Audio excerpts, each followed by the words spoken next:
Tuladha tembung ingkang ginakaken aksara Jawa sandangan wianjana cakra inggih menika tembung krasa. Cara anggenipun nyerat inggih menika serat aksara ka rumiyin. Menawi sampun salajengipun dipunsukani sandangan wianjana cakra. Ingkang pungkasan inggih menika serat aksara sa. Mekaten anggenipun nyerat tembung krasa. Tembung ingkang ginakaken cakra keret inggih menika tembung srengenge. Cara anggenipun nyerat inggih menika serat aksara sa rumiyin. Salajengipun dipunsukani cakra keret. Salajengipun srengenge tembung nge. Srengenge. Mekaten cara anggenipun nyerat srengenge. Tembung ingkang ginakaken sandangan wianjana pengkal inggih menika tembung kiai. Cara anggenipun nyerat inggih menika serat aksara ka rumiyin. Salajengipun dipunsukani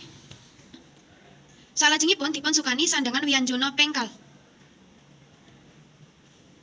Menawi sampun dipunsukani aksara h. Ingkang pungkasan dipunsukani sandangan swara i utawi wulu. Kiai. Katen tata cara nyerat sandangan wianjana pengkal tembung kiai. Salajengipun inggih menika tuladha tembung ingkang ginakaken sandangan wianjana panjing wa inggih menika tembung swara. Cara anggenipun nyerat serat aksara sa rumiyin. Salajengipun dipunsukani panjing wa. Panjing wa menika sami kalian pasangan wa. Ingkang pungkasan serat aksara ra. Mekaten cara anggenipun nyerat tembung swara.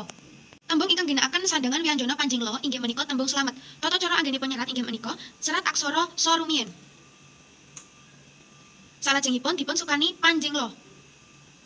Panjing la menika sami kalian pasangan la. Salajengipun serat ma.